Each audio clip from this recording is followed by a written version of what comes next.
Hey guys, what's up? This is Bharat. You're watching iGyaan. Today we're going to be checking out the new Motorola G9. So let's quickly get started.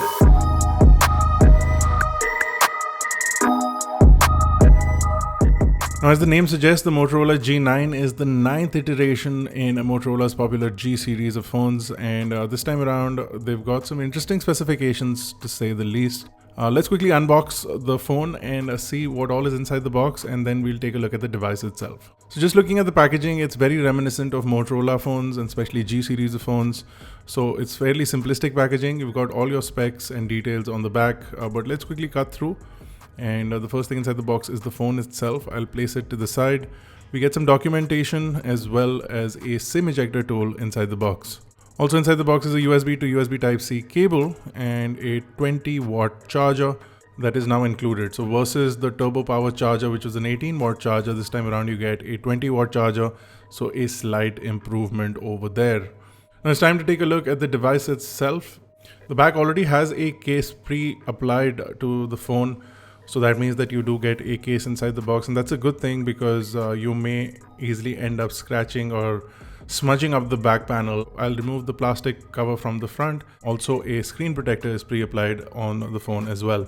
Now let's talk about the device itself. On the front, you can see it's primarily all display. Then you also have a teardrop front-facing camera, and this is an 8-megapixel camera with an f2.2 aperture. This will also do full HD video at 30 frames per second. Now, just under that is a 6.5-inch display. Motorola is calling it the Max Vision HD Plus display. The resolution on this, however, is 1600 by 720p. And I feel that this is something that Motorola could have completely avoided and chosen a 1080p display. It's just something that I feel is in 2020 not acceptable. A 720 display is not acceptable, upwards of 10,000 rupees with respect to price. So it should have been a full HD plus with a 1080 resolution at least. But this display gets a 269 pixels per inch. It is an IPS LCD display and it has 87% screen to body ratio. And if you look at the bottom of the device, you will see the USB-C charging port as well as the microphone and the single speaker. On the right of the phone, you will find the power button, the volume buttons, and a Google Assistant button. So you can directly call onto your Google Assistant from here. And on the top of the device, you will see a 3.5mm headphone jack, a secondary noise cancellation microphone as well. On the left of the phone is the SIM tray, and on the back is where most of the action is. So you do get a 48 megapixel camera. Now this one is a f1.7 camera. It has a 1.6 micron pixel size and a quad pixel technology. So it's stacking the pixels from a 12 megapixel to convert it into a 48 megapixel. And you also get a macro lens, which is a 2 megapixel sensor with an f2.4 aperture. And then you get a depth sensor, which is a 2 megapixel sensor with an f2.4 aperture. Both of these I feel are not very useful. The depth sensor, of course, will allow you to get better portraits and also measure out depth to get you better depth of field in your photographs. But the macro camera at 2 megapixel is not extremely useful, but Motorola says that a lot of people use it on their phones, so I'm assuming that's fine. There's also an LED light that is placed in this quad camera setup sort of format, so it fits beautifully in the symmetry on the back. You also have the Motorola logo, but it also doubles up as the fingerprint sensor. It's pretty fast and responsive, so that is definitely a good point. Let's power this phone on. It is running Android 10 out of the box. It has a promised update up to Android 11.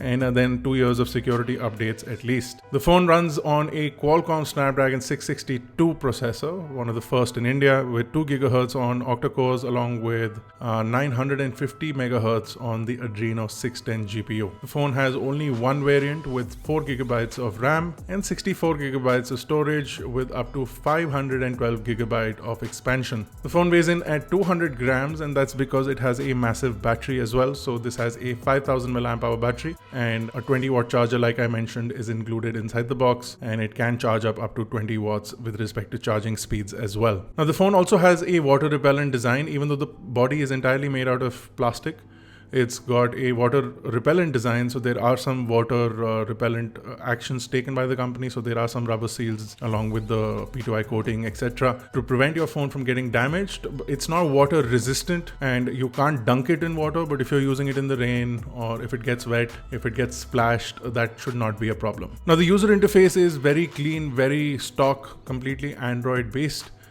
You of course get the only single Motorola app that allows you to customize things, turn on gestures, set up the display, and then now you also have some customizations that was shown off with the Moto Edge is now available on the Moto G9 as well. So if you want to customize the user interface, change the icons or the wallpapers, etc., those you can do from the Moto app as well.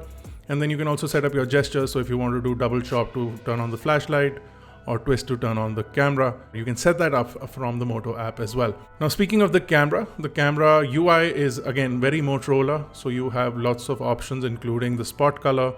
You also have the cinematograph, and then you have your standard photo modes and video modes. There is no pro mode, so that is something that is missing from this camera. The macro shots, of course, very pixelated because of it being a 2 megapixel camera.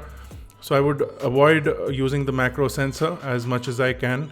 And the 48 megapixel sensor seems good. Portrait shots seem good. Video recording is capped at 1080p at 60 frames per second. And if you want active image stabilization for video, you need to keep it at 30 frames per second. So full HD 60 doesn't give you stabilization as well. So that I feel also is a little bit of a letdown for video recording capabilities.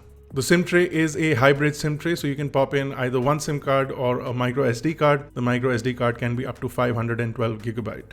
The phone does have NFC, so you can use it for payments if that's something that you do. And it does have Bluetooth 5.0, so if you have a good pair of wireless earphones, you can enjoy that lag-free experience. But the fact that it also has a 3.5mm headphone jack means that you can also connect wired headphones. Overall, it's a mixed bag because I don't really like the 720p display in 2020. And I also don't like the use of 2 megapixel cameras for anything, even if it's for depth. So I feel that on those aspects, it surely misses. But typically G series prices have been on the high side, and Motorola has done a lot to bring the price down this time around. At this price bracket, they will definitely get more people picking the Motorola phone over some of the other phones. But is the price enough, or do they need to work on the specifications a little bit more?